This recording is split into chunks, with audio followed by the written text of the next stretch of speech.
In 1913, the United States government made a promise. A small tax, barely noticeable, would be placed on only the wealthiest citizens in the country. The rate would be 1%, just 1%, and most Americans would never even have to think about it. The exemption was set so high that fewer than 4% of families in the entire nation would ever file a return. 96 out of every 100 Americans could go about their lives as if the law didn't exist. It was pitched as a correction, a small adjustment to make the robber barons of the Gilded Age pay their fair share while the average worker continued on unbothered. A tax on the rich, temporary in spirit, modest in scope, and limited in reach. That was the promise. Today, more than a century later, the federal income tax touches the paycheck of virtually every working American. The top marginal rate, which started at 7% in 1913, climbed to 77% within just 5 years. During the Second World War, it reached an almost incomprehensible 94%. And even after decades of so-called reform, the modern rate still hovers between 10 and 37% across a Byzantine set of brackets that fill over 1,000 pages of tax code, compared to the original 3-page form that launched the entire system.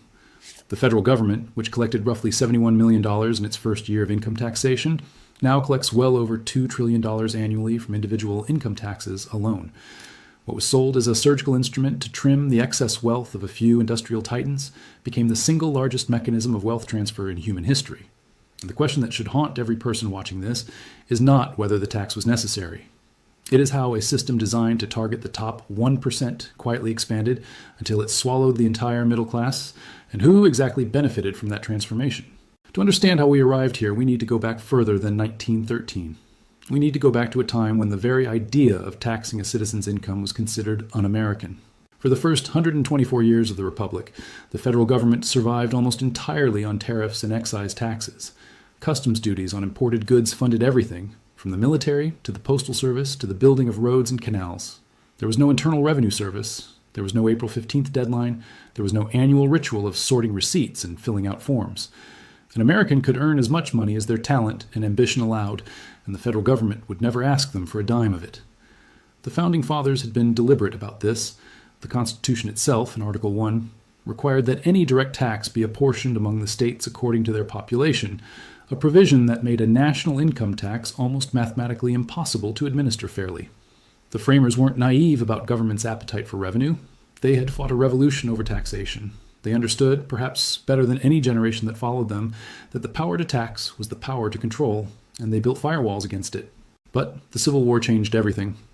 The extraordinary cost of fielding armies, equipping navies, and holding a fractured nation together forced Congress to do what it had never done before. In 1861, they passed the Revenue Act, which imposed a flat 3% tax on all incomes above $800. It was marketed as a wartime necessity, and the public accepted it as such. After all, the Union was fighting for its survival. A temporary sacrifice seemed reasonable. And when the war ended, the tax lingered for a few more years before Congress repealed it in 1872. The experiment was over, or so it seemed. What the Civil War income tax proved, however, was something far more dangerous than any military victory. It proved that the public could be made to accept a direct tax on their earnings, as long as it was wrapped in the language of crisis. This was an insight that would not be forgotten. Over the next 2 decades, America transformed. The post-war industrial boom created a class of men whose wealth had no historical precedent. John D. Rockefeller built Standard Oil into a monopoly that controlled 90% of all oil refining in the nation. Andrew Carnegie dominated the steel industry with a vertical empire that stretched from mine to mill. J.P. Morgan orchestrated financial mergers that created entire industries seemingly overnight, including U.S. Steel, the first billion-dollar corporation on Earth. Cornelius Vanderbilt's railroad empire moved the nation's goods and enriched his family beyond comprehension. These men lived in mansions that rivaled European palaces. They owned private rail cars, yachts, art collections worth more than some small nations. The Gilded Age, as Mark Twain cynically named it, was a period of breathtaking economic growth, layered over breathtaking inequality. And for the federal government, there was a structural problem. The tariff system that funded Washington was deeply regressive. Tariffs raised the prices of imported goods, and since working families must spend a much higher proportion of their income on basic necessities than the wealthy did, the burden of funding the government fell disproportionately on the people who could least afford it. A factory worker in Pittsburgh paid a higher effective tax rate than John D. Rockefeller himself, because the tariff was baked into the price of everything from the fabric in his shirt to the sugar in his coffee.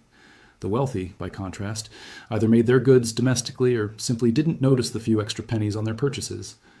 It was a system that protected industrial monopolies, punished consumers, and let the richest men in America contribute almost nothing to the cost of running the country. By the 1890s, a populist fury was building. Farmers in the South and West, crushed by deflation and railroad monopolies, demanded reform. Labor organizers in the industrial cities pointed to the obscene gap between factory owners and factory workers. Politicians who championed high tariffs were accused of being servants of the trusts, which was largely true. The Democratic Party, especially its rural and progressive wing, began rallying around a single idea that they believed could fix the fundamental unfairness of the system: a federal income tax. In 1894, Congress answered the call. They passed a flat 2% tax on incomes above $4,000, a threshold high enough to exempt the vast majority of working Americans. But the law barely lasted a year. In 1895, the Supreme Court struck it down in a case called Pollock versus Farmers Loan and Trust Company, ruling that a tax on income derived from property was a direct tax, and therefore had to be apportioned among the states by population. The decision was a victory for the wealthy elite and a crushing blow to reformers. It meant that any meaningful income tax required something far more difficult than a simple act of Congress. It required a constitutional amendment. For the next 14 years, the movement simmered. The progressive era brought a new generation of reformers to power, men and women who believed that concentrated wealth was a threat to democracy itself.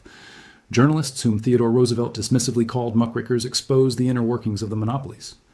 Ida Tarbell's devastating investigation of Standard Oil revealed the secret railroad rebates, the predatory pricing, the bribing of politicians, all the mechanisms by which Rockefeller had crushed his competitors and built his empire. The public's appetite for change was growing, and by 1909, even the Republican establishment realized that some concession had to be made. President William Howard Taft, a conservative by temperament but a pragmatist by necessity, proposed that Congress send an income tax amendment to the states for ratification. His reasoning was partly tactical. He believed the amendment would fail in the state legislatures and thus kill the income tax idea for a generation. But Taft miscalculated badly. The Senate approved the amendment 77-0.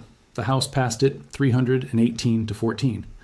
And over the next 3.5 years, state after state ratified what became the 16th Amendment to the Constitution. On February 3, 1913, Wyoming became the 36th state to ratify, meeting the required 3/4 threshold. The amendment was brief and absolute. Congress shall have power to lay and collect taxes on incomes from whatever source derived, without apportionment among the several states and without regard to any census or enumeration. 17 words that changed the financial relationship between the American citizen and the federal government forever. Now, here's where the story gets interesting, because what happened in 1913 was not just the creation of an income tax. It was the construction of an entirely new financial architecture for the United States, and it was built in a single year with a speed and coordination that, looking back, feels less like democratic reform and more like an engineered transformation. Consider the timeline. On February 3rd, the 16th Amendment was ratified. In March, Woodrow Wilson was inaugurated as president, having won the 1912 election on a platform of tariff reform and progressive economic change. Within weeks of taking office, Wilson appeared before both houses of Congress, something no president had done since John Adams, and demanded an overhaul of the tariff system.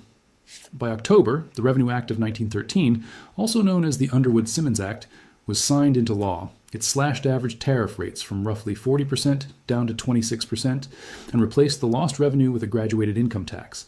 The normal rate was 1% on net income above $3,000 for an individual and $4,000 for a married couple. A surtax kicked in on incomes above $20,000, rising in stages to a maximum of 6% on incomes over $500,000. The combined top marginal rate was 7%. And then, less than 3 months later, on December 23, 1913, Wilson signed the Federal Reserve Act into law, creating America's central bank. A brand new income tax and a brand new central bank, both established in a single calendar year. This was not a coincidence. These two institutions were designed to work together, and to understand the wealth transfer that followed, you have to understand the relationship between them. The Federal Reserve was born out of financial crisis. In 1907, a banking panic had nearly destroyed the American financial system. A speculative attempt to corner the market on shares of United Copper Company failed spectacularly, triggering a cascade of bank runs. Trust companies that had overextended themselves collapsed. The stock market lost almost 50% of its value from the previous year's peak. The panic spread so rapidly that one man, J.P. Morgan, personally intervened to organize a private bailout, locking the nation's top bankers in his library and refusing to let them leave until they agreed to inject liquidity into the failing institutions. The fact that the stability of the entire American economy depended on the personal wealth and judgment of a single private citizen terrified everyone, including the bankers themselves. The solution, debated for years, was to create a central bank, an institution that could act as a lender of last resort and manage the nation's money supply. But who would design this institution? That question was answered in November of 1910 when a small group of extraordinarily powerful men boarded a private rail car in New Jersey under assumed names. Their destination was Jekyll Island, a private resort off the coast of Georgia owned by some of America's wealthiest families. The group included Senator Nelson Aldrich, who chaired the National Monetary Commission and whose daughter had married into the Rockefeller family. There was Abraham Piet Andrew, the Assistant Secretary of the Treasury, Henry P. Davison, a senior partner at J.P. Morgan and Company, Frank Vanderlip, the president of National City Bank, then the largest bank in the country, Benjamin Strong, a representative of the Morgan banking interests, and Paul Warburg, a partner at Kuhn, Loeb and Company, one of the most influential investment banks on Wall Street. These 6 men represented, by some estimates, roughly 1/4 of the world's total wealth. They spent 9 days on Jekyll Island, drafting the blueprint for what would become the Federal Reserve System. They told their families they were going on a duck hunting trip. They used only first names to prevent the resort staff from identifying them. And for more than 20 years after the meeting, every single participant denied it had ever taken place. It was not until Aldrich's biography was published in 1930 that the full story emerged. The plan they drafted was initially rejected by Congress, partly because Aldrich's name was too closely associated with the banking elite. But the core structure survived. When the Democrats took power under Wilson, the bill was repackaged under Representative Carter Glass and Senator Robert Owen, given a more populist veneer, and passed with broad support. The technical details of the final Federal Reserve Act were, in the words of one historian, virtually the same as the bill that emerged from the secret Jekyll Island meeting. So now you have 2 pillars erected in the same year. The income tax gave the federal government an open-ended claim on the earnings of its citizens, a revenue stream that could be expanded as needed. The Federal Reserve gave a quasi-private institution the power to create money, manage interest rates, and influence the entire economy. Together, they created a system in which the government could borrow virtually unlimited amounts of money from the central bank, service that debt with tax revenue extracted from the public, and expand its spending far beyond anything the old tariff system could have supported. This was the architecture of modern government finance, and it was built in 12 months. Now let's talk about how that 1% tax on the wealthy became the engine that consumed the middle class. The transformation happened in stages, and each stage was accelerated by crisis. When the Revenue Act was signed in October of 1913, the income tax was an afterthought for most Americans. Fewer than 4% of families owed anything at all. The 3-page Form 1040 was simple enough to fill out in minutes. The total revenue collected in the first year was approximately $71 million, a rounding error compared to what tariffs still brought in. For the average American, nothing had changed. The tax was invisible. Then came the First World War. When the United States entered the conflict in 1917, the costs were staggering. Congress needed revenue, and it needed it fast. In 1916, the top marginal rate had already been raised to 15%. By 1917, it jumped to 67%. By 1918, it reached 77%. In the span of 5 years, the top rate had increased 11-fold from its original 7%. Meanwhile, exemptions were lowered, pulling more and more Americans into the tax base. By 1918, 5% of the population was paying federal income taxes, up from roughly 1% just 5 years earlier. Revenue from income taxes surged from $71 million to over $1 billion annually. The income tax had gone from a niche levy on the ultra-wealthy to a primary funding mechanism for the federal government. And here is the critical detail. After the war ended, the rates did come down, but they never went back to where they started. The top rate settled at 25% through most of the 1920s, still more than 3 times the original maximum. The exemptions were adjusted, but the principle had been established. In times of crisis, the government could expand the tax, and when the crisis passed, it would keep much of what it had taken. This became the pattern, a ratchet effect, in which every emergency justified an expansion that was never fully reversed. The Great Depression brought the next turn of the screw. In 1932, with the economy in free fall and federal revenues collapsing, Congress raised the top rate from 25% all the way to 63%. And then the Second World War arrived, and the income tax underwent its most dramatic transformation. Between 1940 and 1945, the income tax was converted from what historians call a class tax into a mass tax. Exemptions were slashed so deeply that the number of Americans paying income tax exploded. In 1940, about 7.8 million tax returns were filed, and only 4.3 million of those showed any taxable income. By 1945, Over 42 million Americans were paying income tax. The percentage of the labor force covered by the tax went from 13% during the First World War to 60% during the Second. The top marginal rate hit 94% in 1944, applied to any income above $200,000, which translates to roughly $2.4 million in today's money. And then came the innovation that locked the entire system permanently into place: payroll withholding. Before 1943, Americans paid their income taxes in quarterly installments. They wrote checks. They felt the money leaving their accounts. It was a conscious, sometimes painful act of compliance, but the demands of wartime revenue required a more efficient collection system. The government introduced automatic payroll deduction, where the tax was taken directly from a worker's paycheck before they ever saw it. The system was sold as a patriotic convenience. Disney even produced a propaganda short starring Donald Duck, cheerfully encouraging Americans to pay their taxes to defeat the Axis powers. Withholding was a psychological masterstroke. When the tax is deducted before the money reaches the worker's hands, it ceases to feel like a loss. It becomes the invisible cost of earning a living. The worker sees a net paycheck and adjusts their life to that number. They never mourn what they never held. And crucially, when the war ended, the withholding system did not disappear. It remained in place, quietly and permanently, extracting revenue from hundreds of millions of Americans every pay period.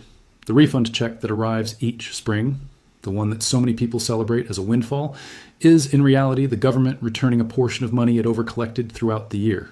It is your own money being given back to you, and the emotional framing makes it feel like a gift. Let's pause here and appreciate the full arc of this transformation. In 1913, the income tax affected fewer than 4% of American families. The top rate was 7%. Total revenue collected was $71 million. The tax form was 3 pages long. By the end of the Second World War, the tax affected the majority of working Americans. The top rate was 94%. Revenue had exploded to tens of billions, and the withholding system ensured that the money flowed to Washington automatically, without friction or protest. What started as a scalpel aimed at a few thousand millionaires had become a combine harvester rolling across the entire economy. But the escalation of rates and the expansion of the tax base only tell half the story. The other half is about what happened to the value of the money itself. Remember, the Federal Reserve was created in the same year as the income tax. One of the central bank's stated purposes was to maintain the stability of the dollar. On this metric, the record is unambiguous. According to data from the Bureau of Labor Statistics, the U.S. dollar has lost approximately 97% of its purchasing power since 1913. A dollar that could buy a full basket of goods in 1913 would purchase roughly 3 cents worth of those same goods today. Consumer prices have risen more than 30-fold. If you had placed $100 under your mattress in 1913, that money would still be $100 on paper today, but it would buy less than $4 worth of goods in 1913 prices. This is not an accident. Inflation is the mechanism by which governments quietly erode the real value of currency, and it functions as a tax that requires no legislation and no vote. When the Federal Reserve expands the money supply, whether to fund a war, stimulate a recession, or bail out a banking system, the new dollars dilute the value of every existing dollar in circulation. The worker who earns $50,000 today and pays income tax on that amount is not meaningfully wealthier than his grandparents were at the same nominal income, because the dollars themselves are worth less. But the tax brackets, for much of history, were not adjusted for inflation. This created a phenomenon economists call bracket creep, in which ordinary wage growth driven by inflation pushed taxpayers into higher and higher brackets, even when their real purchasing power had not increased at all. The government collected more, the citizen kept less, and the system expanded without a single new law being passed. This is the mechanism that transformed the income tax from a tool aimed at the Rockefellers and Carnegies into a yoke around the neck of the school teacher, the plumber, and the small business owner. The inflation that the Federal Reserve permitted and at times actively encouraged was the invisible hand that pushed the middle class into the tax base and kept them there. And who benefited from this arrangement? That is the question that makes this story more than an economics lesson. When the income tax was proposed in 1913, John D. Rockefeller himself publicly opposed it. He said that when a man has accumulated a sum of money within the law, the government has no right to take any part of it away. But here's the fascinating paradox. The very industrial titans who opposed the income tax were, in many ways, already insulated from its worst effects. Men like Rockefeller derived their wealth not from wages, but from ownership, from stock holdings, from trusts, from real estate, from complex corporate structures that could defer, shelter, and reinvest income in ways that a salaried worker could never replicate. The income tax, by its very nature, falls most heavily on earned income, on wages and salaries, because that income is visible, predictable, and easy to track. Capital gains, dividends, interest, inheritance, these can be structured, timed, deferred, and in many cases taxed at preferential rates or not taxed at all until they are realized. The Rockefeller family, for example, pioneered the use of irrevocable trusts and family offices to manage and preserve their wealth across generations.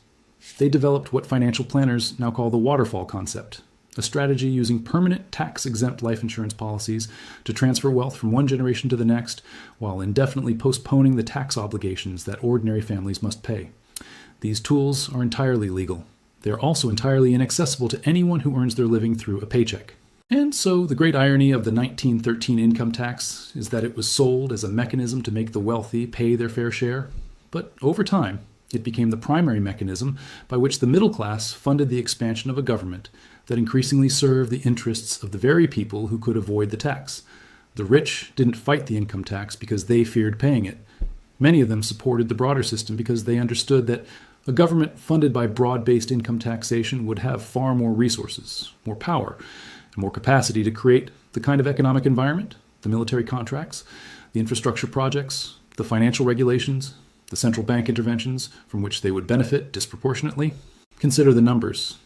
Before the income tax existed, the federal government collected roughly 3% of GDP in total revenue.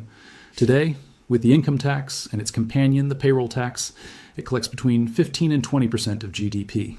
That is a 5 to 7-fold increase in the government's claim on national output.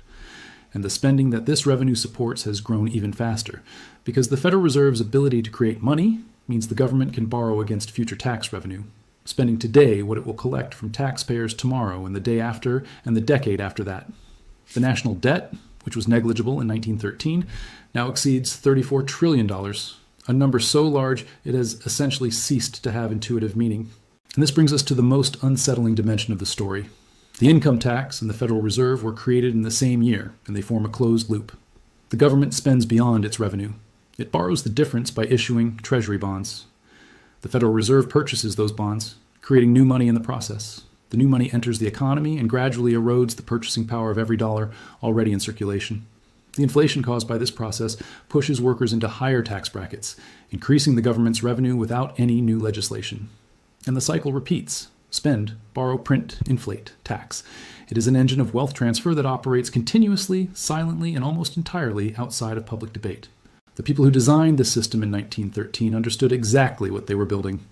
Senator Aldrich, who organized the Jekyll Island meeting, was one of the most powerful men in the Senate and was directly connected to the Rockefeller family through marriage. Paul Warburg, the intellectual architect of the Federal Reserve, came from one of the most prominent banking families in Europe and was a partner at Kuhn, Loeb and Company. Frank Vanderlip ran the largest bank in the country. These were not reformers working against the interests of concentrated wealth.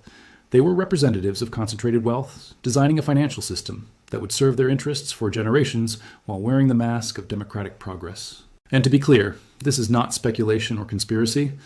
The Jekyll Island meeting is documented historical fact, confirmed by its own participants decades after it occurred.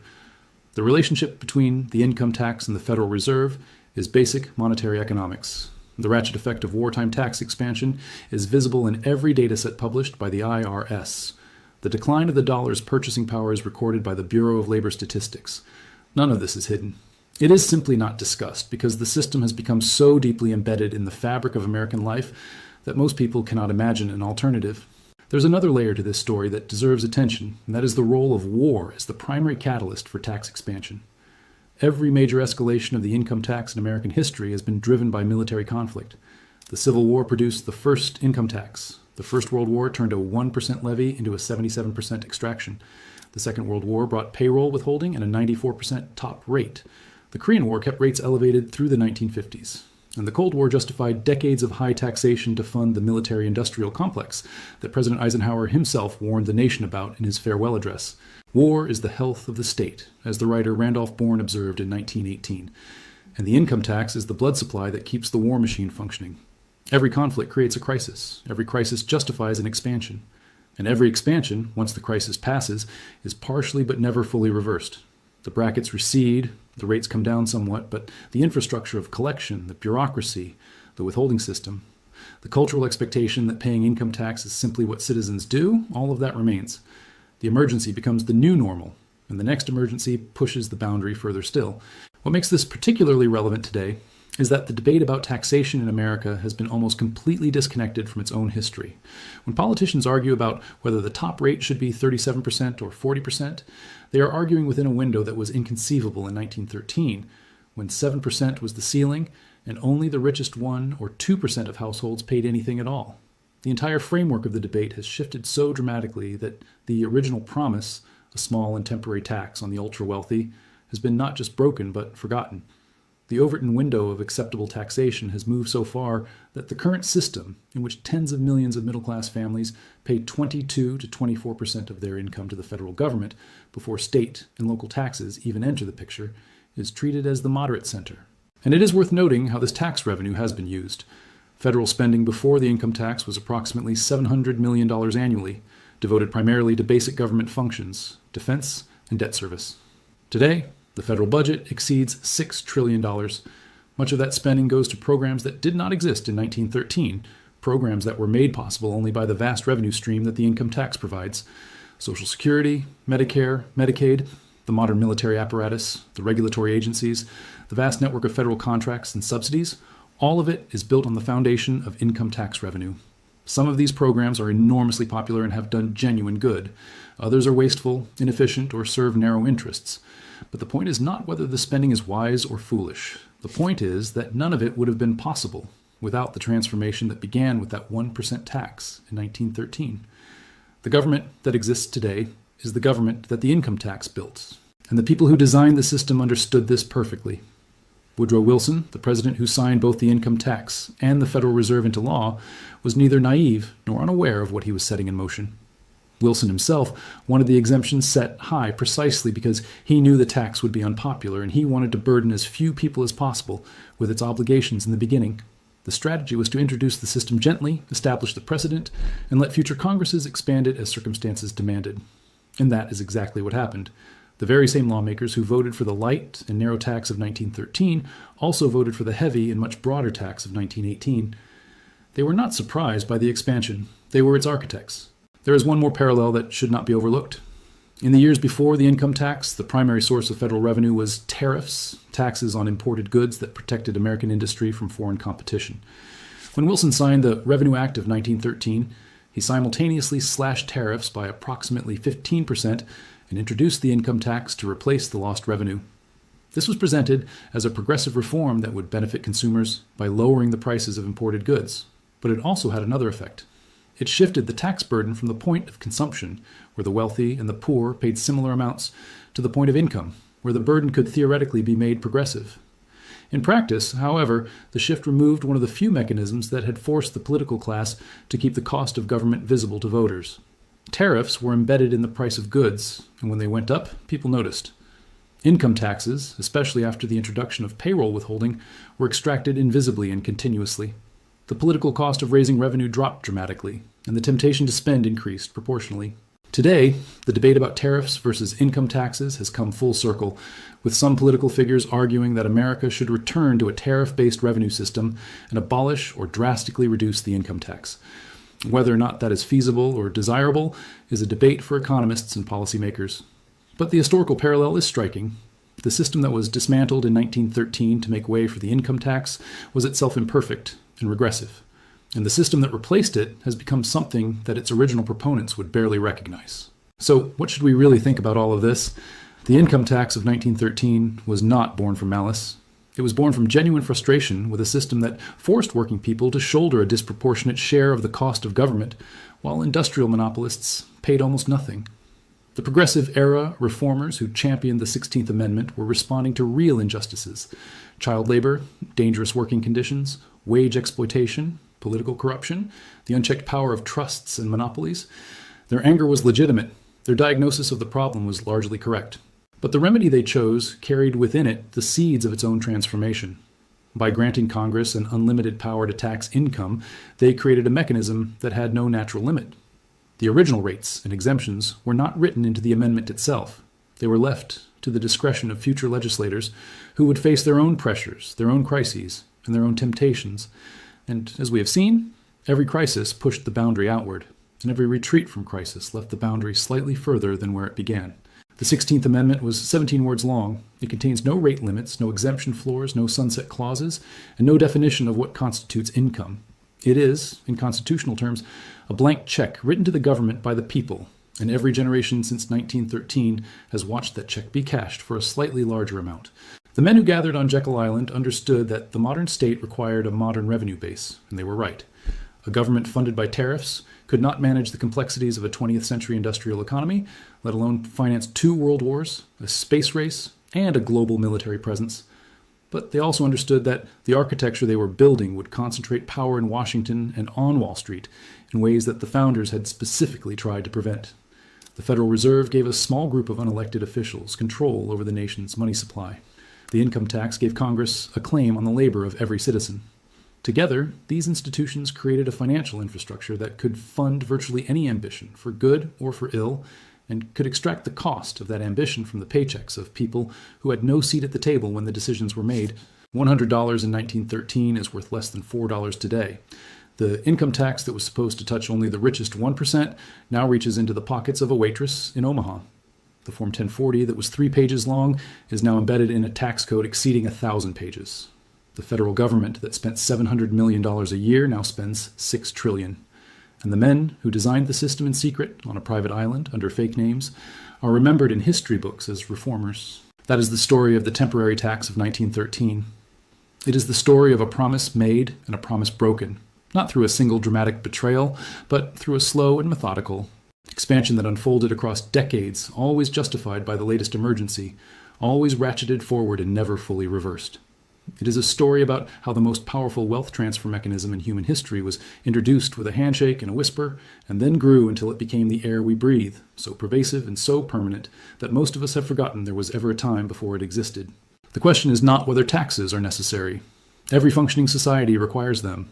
The question is whether the system we inherited from 1913, built in secret, expanded by war, and sustained by inflation, is truly serving the people it was promised to protect, or whether it has become something else entirely, a machine that extracts wealth from those who earn it and delivers it to those who control the levers of power, all while wearing the mask of fairness. That is not a question with an easy answer, but it is one worth asking, because the promise made in 1913 has never been fulfilled, and the bill for that broken promise is paid every 2 weeks, automatically, from a paycheck that most Americans never see in full. If this story made you think, if it made you question something you had always taken for granted, then do me a favor. Hit that like button, subscribe to the channel, and share this with someone who deserves to know how the system really works. I will see you in the next one.